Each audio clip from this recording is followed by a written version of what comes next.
Assalamualaikum warahmatullahi wabarakatuh. Selamat pagi Sobat Panji. Salam sejahtera untuk kita semua. Mohon maaf untuk Sobat Panji sekalian, saya pakai masker karena sedang berada di luar ruangan dan banyak orang yang berseliweran. Nah, jadi bagaimana nih kabar Sobat Panji semua? Semoga selalu dalam keadaan sehat walafiat ya. Kembali lagi bersama kami Puskesmas Polowijen di edisi berbagi, yaitu Polowijen lebih dekat. Untuk edisi kali ini kita akan membahas seputar stunting. Nah, apa itu stunting dan bagaimana cara pencegahannya? Nanti akan langsung dibahas, akan langsung dijawab dengan pakarnya. Untuk itu saya akan mengundang narasumber. Narasumber kita kali ini yaitu Ibu Sukaning Rahajeng yang sehari-hari dipanggil Ibu Ajeng. Beliau merupakan nutrisionis atau ahli gizi di Puskesmas Polowijen. Langsung saja kita undang ya.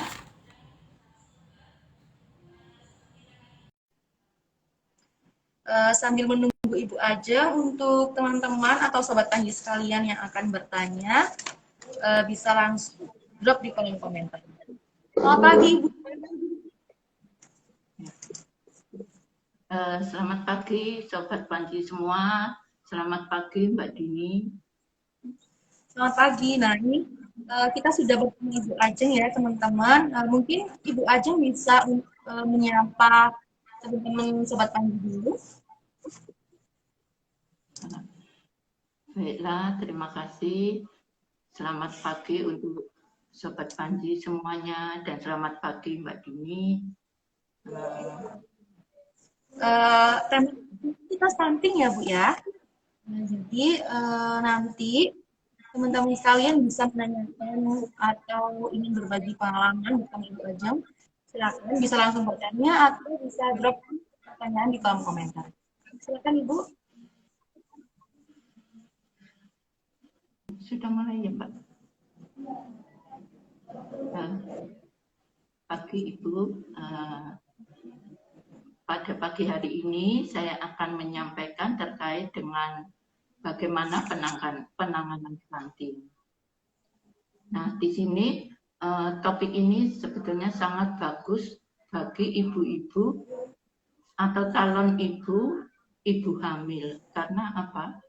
Di sini yaitu tentang topiknya bagaimana penanganan stunting. Panji, saya akan cerita sedikit terkait tentang stunting. Ini kalau kita baca dari berbagai literatur, itu intinya stunting adalah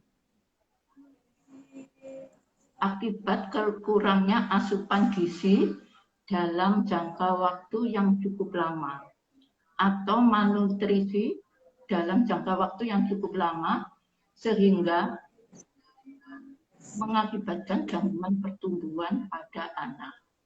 Nah, di sini malnutrisi yang cukup lama yaitu yang cukup lama, dikatakan cukup lama yaitu dimulai dari mulai masa kehamilan sampai dengan dia mempunyai anak usia 2 tahun atau konsepsi sampai dengan menjadi anak usia 2 tahun. Nah, Sobat Panji, stunting itu seperti apa? Di sini umumnya stunting itu umurnya sama-sama anak seusianya, tetapi tinggi badannya berbeda. Jadi ada yang pendek, ada yang tinggi, padahal dia sama-sama seusia. Kemudian ciri-ciri stunting. Ciri-ciri stunting itu jika tinggi badan anak kurang dari -2 SD atau -2 standar deviasi. Ini dalam kategori pendek dan sangat pendek. Ini sesuai WHO, standar dari WHO. Nah, Sobat Panji, itu data anak stunting atau yang kategori pendek dan sangat pendek, ini biasanya diolah oleh tenaga gizi puskesmas. Kemudian ciri-ciri stunting jika balita rentan sakit. Di sini untuk anak yang stunting biasanya imunnya sangat rendah atau dia rentan sakit. Kemudian juga dijumpai pada anak yang stunting yaitu kemampuan kognitif sangatlah rendah. Karena untuk anak yang stunting ada gangguan pada perkembangan otak. Sehingga kalau dibandingkan dengan anak yang normal, untuk anak stunting itu perkembangan otaknya sangat berbeda dan dia menjadi kurang cerdas. Ciri-ciri berikutnya yaitu gemuk. Ada juga yang stunting itu gemuk. Karena apa? Stunting itu dia kan pendek, sedangkan dia tidak mengalami pertumbuhan tinggi badannya. Jadi dia pertumbuhannya melebar ke samping. Akibatnya di sini bisa terjadi menjadi obesitas. Kemudian penyebab menjadi stunting yaitu malnutrisi. Seperti yang tadi Sobat Panji, definisi daripada stunting yaitu malnutrisi dalam jangka waktu yang lama.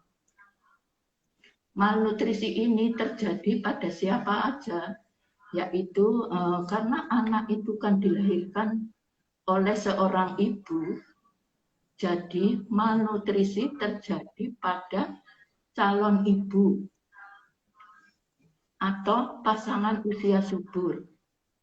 Kemudian penyebab malnutrisi juga pada masa kehamilan. Jadi selama hamil 9 bulan, ibu hamil tidak boleh kekurangan gizi, apalagi dalam jangka waktu yang lama.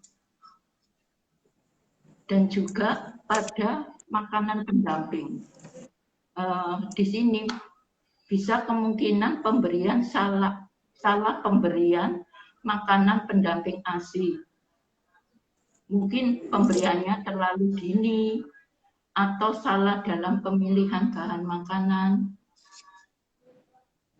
Dan juga penyebab stunting yaitu karena gangguan absorpsi. Ini begini Sobat Panji, di dalam tubuh itu jika gennya, tubuh kita kan ada gen, jika gennya mengalami kekurangan zat gizi, itu maka di dalam usus akan ada atau akan terganggu. Jadi penyerapannya kurang karena ada gangguan sehingga menyebabkan anak menjadi stunting.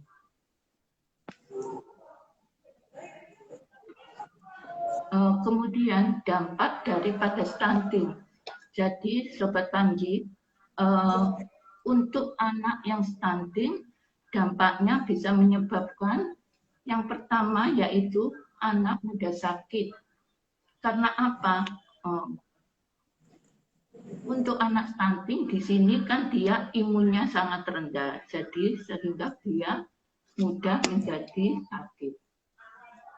Kemudian dampak yang kedua, kemampuan kognitif menjadi menurun. Karena itu tadi ada gangguan pada otak. Dan juga untuk anak yang stunting, di saat tua, dia berisiko terkena penyakit. Terutama penyakit yang berhubungan dengan pola makan. Contohnya misalkan dia menjadi obesitas, menderita jantung, menderita diabetes, dan juga fungsi fungsi tubuh bagi anak stunting itu tidak seimbang, yang akan mengakibatkan kerugian ekonomi bila anak stunting. Dan juga postur tubuh tidak maksimal saat dewasa. Nah, ini yang paling inti Sobat Panji, yaitu bagaimana pencegahan stunting. Pencegahan stunting ini dimulai dari yang pertama pemenuhan gizi atau pemenuhan gizi 1000 HPK, 1000 hari pertama kehidupan, yaitu mulai dari remaja atau calon ibu itu kita support dengan pemberian makanan yang seimbang.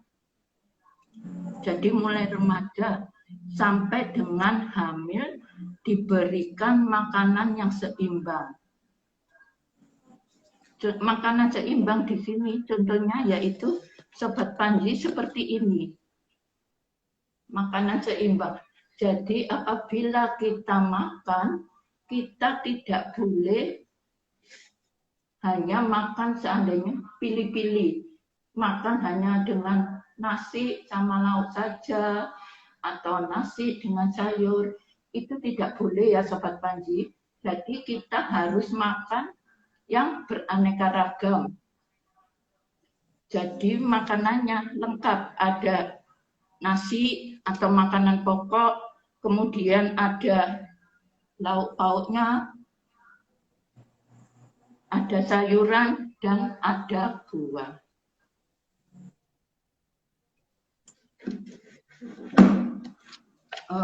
Untuk pencegahan stunting yang kedua yaitu dengan cara pemberian makanan pendamping ASI tepat sesuai dengan usia, yaitu dengan cara bagaimana pemberiannya, bagaimana jenisnya, dan juga jumlahnya, serta kapan harus mulai diberikan makanan pendamping ASI atau MPASI. Setelah itu yaitu ASI eksklusif. Di sini salah satunya untuk pencegahan stunting yaitu ASI eksklusif.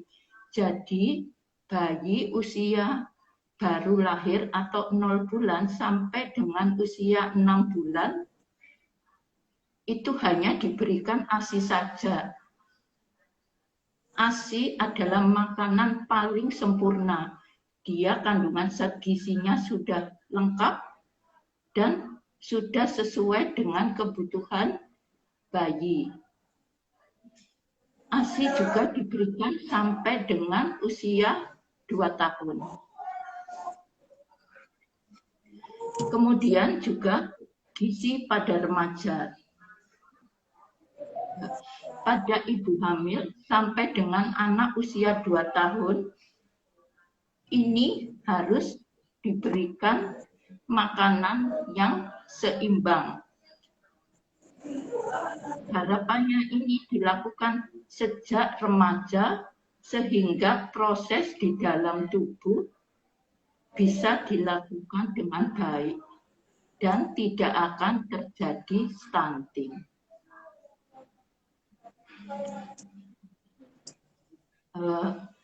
Kemudian Sobat Panji, semua harapan ini yaitu untuk agar anak kita bisa tumbuh kembang dengan sempurna.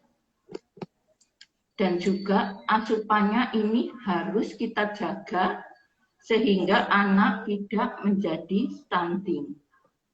Dia bisa tumbuh normal. Kemudian harapan yang kedua, di sini bentuknya seperti apa? Yaitu dengan cara pemenuhan nutrisi tubuh mulai dari remaja sampai dengan dia bisa melahirkan. Atau sampai dia anaknya berusia 2 tahun. kita harus makan yang beraneka ragam, tidak pilih-pilih di masa-masa mulai remaja sampai dengan anak usia 2 tahun atau 1000 hari pertama kehidupan.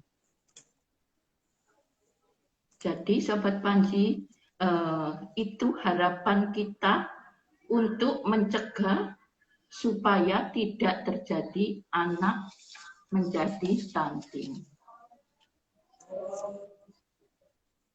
Kemudian kita juga penuhi dengan pola makan yang beraneka ragam seperti yang tadi. Makan tidak boleh pilih-pilih, sekali makan harus ada makanan lengkap. Ada makanan pokok, lauk pauk, buah-buahan, dan sayur. Nah, Sobat Panji, terima kasih. Semoga ini yang bisa saya sampaikan. Mudah-mudahan bisa bermanfaat buat kita semua. Kami akhiri, terima kasih. Baik, terima kasih. Tadi informasi yang disampaikan sangat banyak banget ya, Sobat Panji. Nah, tadi sudah dijelaskan juga stunting itu apa, ciri-cirinya, lalu yang paling penting cara pencegahannya. Sobat Panji semua, diharapkan bisa menerima informasi dengan baik ya. Jadi untuk teman-teman, kalau Sobat Panji kalian yang bertanya bisa drop di kolom komentar. Ini sudah ada beberapa masuk yang sudah mengikuti saya. Langsung dibacakan pertanyaannya.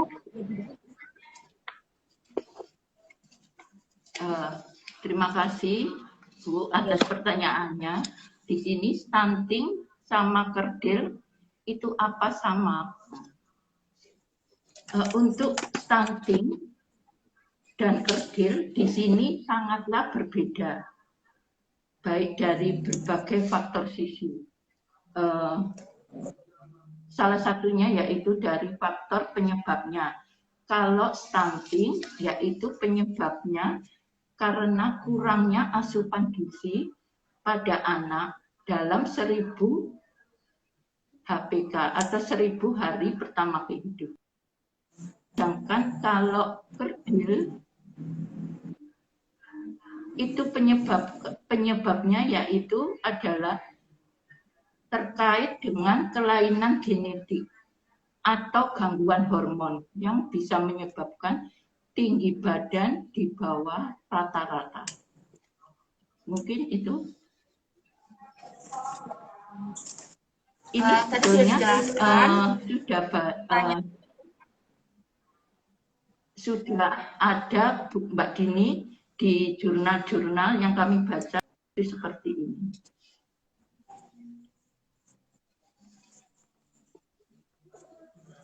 Baik, jadi tadi perbedaan stunting dan kerdil ya. Kalau stunting itu mungkin kurang asupan nutrisi atau malnutrisi di 1000 hari pertama kemudian ya.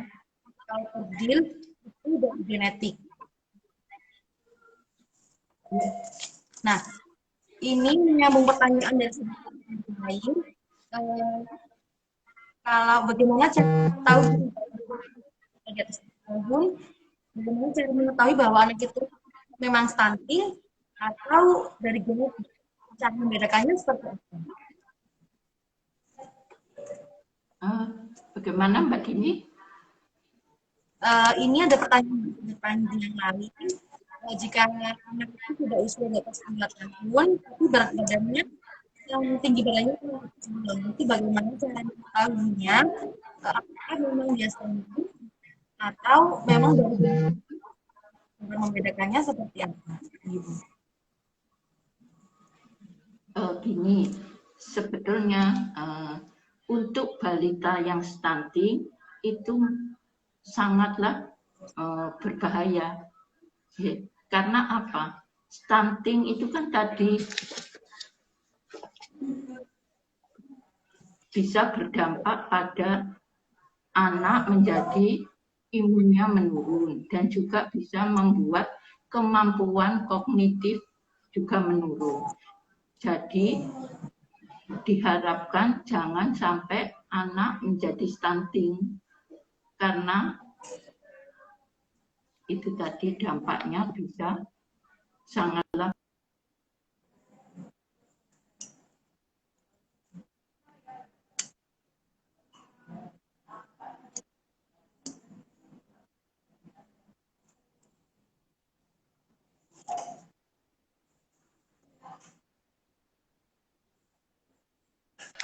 memberikan makanan yang beraneka ragam. Dan juga ibu harus bisa menyiasati jika seandainya anak susah untuk makan atau dia tidak mau makan, dia pilih-pilih makanan. Jadi ibunya si ibu harus bisa menyiasati membuat menu makanan-makanan yang bisa disenangi sama balita, agar balita bisa tetap tercukupi gizinya, yaitu dengan cara memberikan balita makanan porsinya kecil tetapi sering. Jadi seandainya balita tidak mau makan, jangan langsung dibiarkan tidak diberi makan, yaitu tetap harus ada asupan makan yang masuk ke balitanya. Caranya dengan porsi yang kecil tetapi sering. Jadi untuk yang usia 15 tahun, jika susah makan, bagaimana cara hidupnya tercukupi, bisa dijawab ya oleh Ibu Ajeng dengan cara memberikan atau membuat makanan yang dia sukai. Dan porsinya kecil mungkin. Itu ya dia. Ya. Selanjutnya pertanyaan selanjutnya. Malah ini saya apa namanya bacakan deh. Apa yang menjadi dari apakah stunting itu keturunan ya? Stunting itu keturunan. Gimana Mbak Dini? Kurang jelas, kurang keras. Ini ada pertanyaan, apakah stunting itu faktor penyebab dari keturunan atau bukan?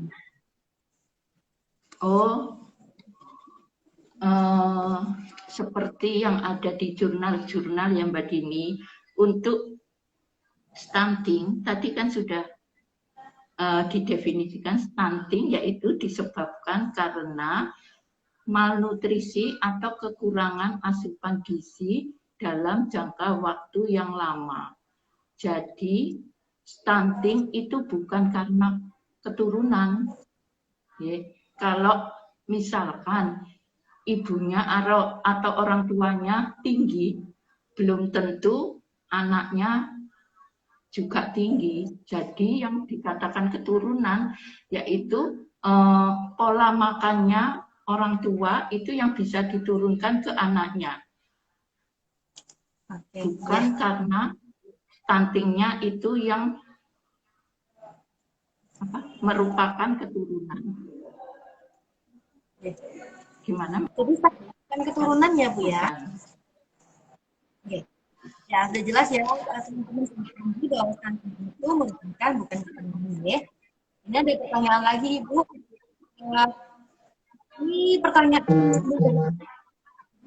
semisal sudah dibuatkan nanti sayur dan sayur, tetapi sayurnya saja yang dimakan. Bagaimana cara mengganti-gantinya ya? Karena saya selalu masih karbo, bukan nasi. Bagaimana cara mengganti karbonya mungkin ya Bu? Sebentar Mbak, kurang jelas ini suaranya kok mantul ya. Ini kayaknya ini ya Bu ya. Ini bagaimana Ibu sudah bisa mendengar suara saya? Kenapa? Ini suaranya nggak jelas itu Mbak. Maaf. Ya lagi Mbak. Sudah bisa mendengar suara saya?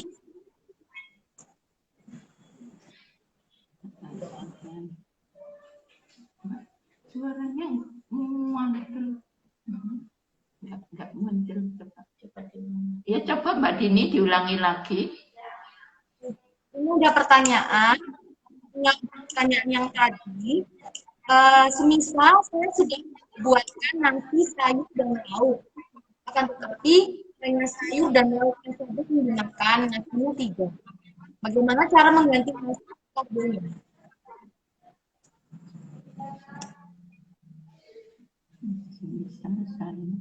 Bisa mendengar suara saya? Sebentar Mbak. Oke.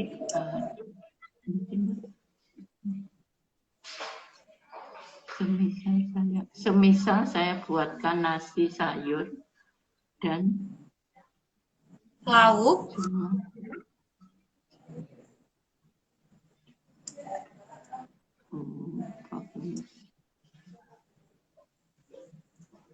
Oh, gini. Sobat Panji, ya Mbak Dini, ini kan pertanyaannya semisal ibunya memasak, ada lauk dan juga ada sayurnya. Tetapi yang dimakan hanya nasi dengan lauknya saja. Sayur sama lauknya aja, Ibu. Nasinya nggak dimakan. Yang dimakan hanya lauk sama sayurnya saja. Iya. Nah, Ibu, Sobat Panji, tadi kan sudah disampaikan bahwa kita memang harus makan yang beraneka ragam. Tetapi jika anak tidak mau makan, yang dimakan hanya lauk sama sayur. Untuk nasinya tidak mau. Nah, nasi itu kan kandungannya karbohidrat, Sobat Panji. Karbohidrat itu makanan pokok, tidak hanya dari nasi saja. Bisa lontong, bisa sayur, bisa kentang, ataupun roti. Jadi, kita ganti karbohidratnya, karbonnya, dengan makanan apa yang disukai oleh si anak.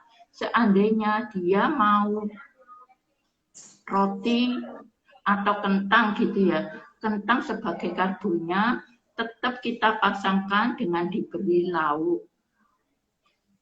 Lauknya protein apa atau roti. Seandainya roti tawar bisa ditambahkan dengan proteinnya, misalkan telur, dan juga ditambah sayur. Sayur kan tidak mesti dimasak dengan berkuah, bisa dimodel atau dibuat resep-resep yang menarik supaya si anak menjadi mau. Gitu Mbak Dini. Ya, terima kasih Ibu. Jadi untuk mengganti karbo hanya nasi saja ya, jadi karbo itu banyak. Jika anak tidak menyukai nasi, bisa diganti dengan kentang, umbi, roti, dan lain-lain. Jadi tidak harus nasi, gizinya sedikit. Terima kasih Ibu sudah pertanyaan.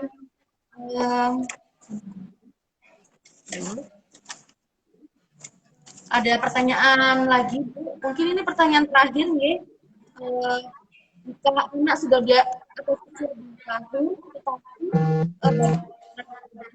ini tidak artinya kecil ya Bu ya.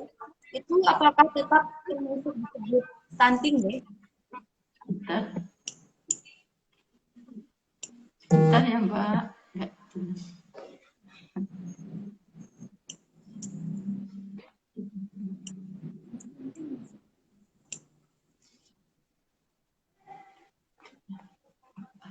Satu kali. Gimana Mbak Dini? Apa yang ditanyakan?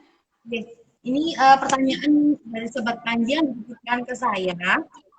Jika anak sudah melewati 1000 hari pertama kelahiran, akan tetapi berat badannya tidak seimbang, itu bagaimana?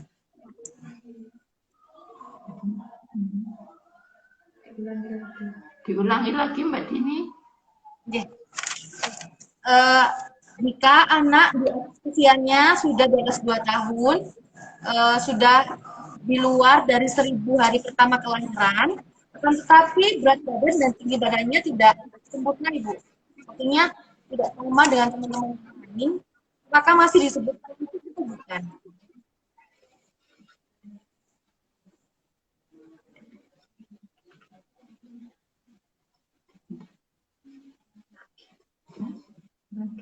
Lagi Mbak Dini, putus-putus soalnya.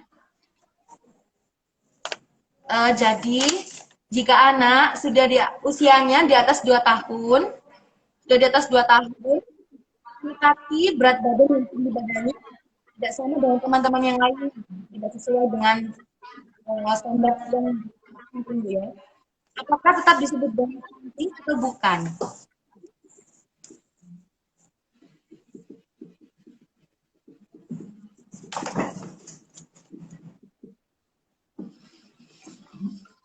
Saya ulangi ya Mbak Dini ya. Jika anak usia lebih dari 2 tahun, di luar 1.000 hari kelahiran, berat badan tidak sama dengan temannya, apakah tetap disebut stunting?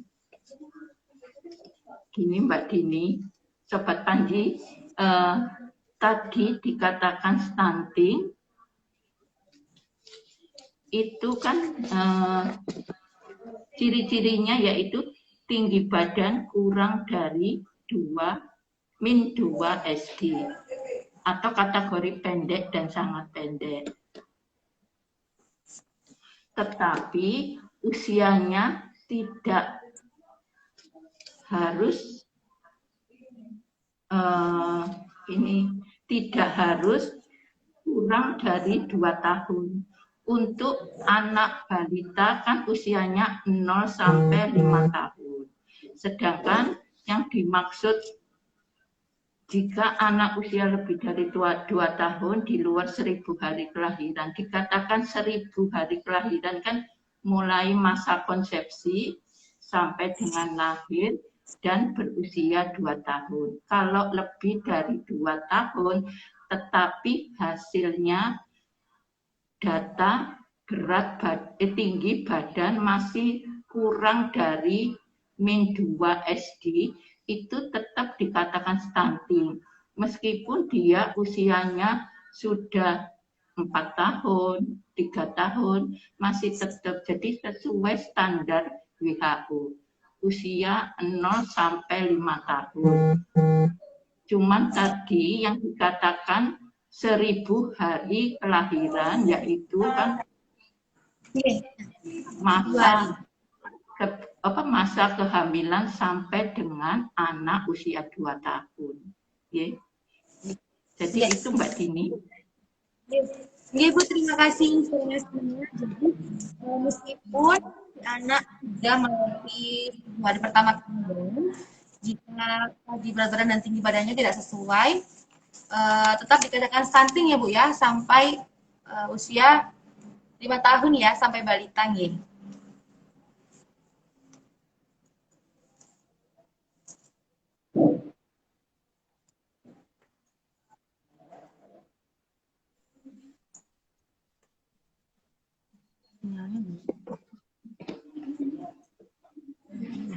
Gimana Mbak Dini?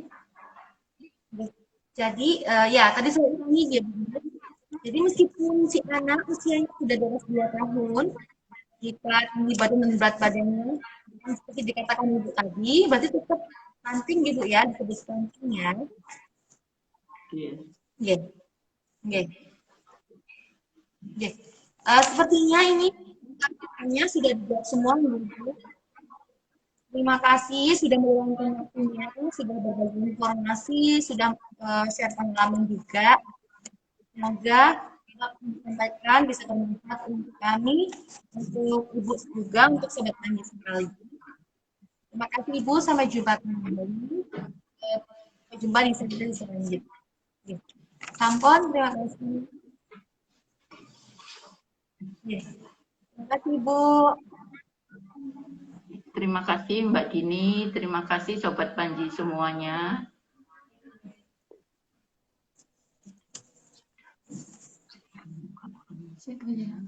Itu sudah jam mana tadi?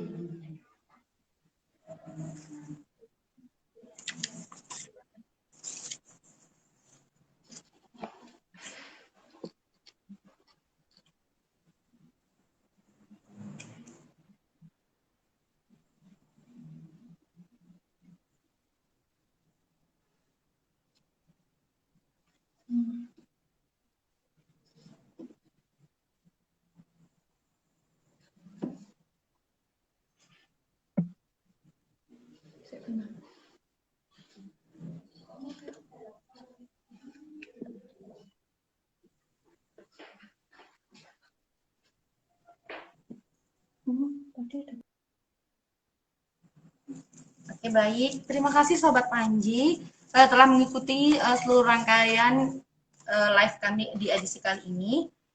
Semoga ilmu yang diterima bisa bermanfaat untuk kita semua. Nah, untuk sesi terakhir, kami akan mengumumkan pemenang dari giveaway edisi kita kali ini, yaitu pemenang akan mendapatkan 1 buah stick matematik.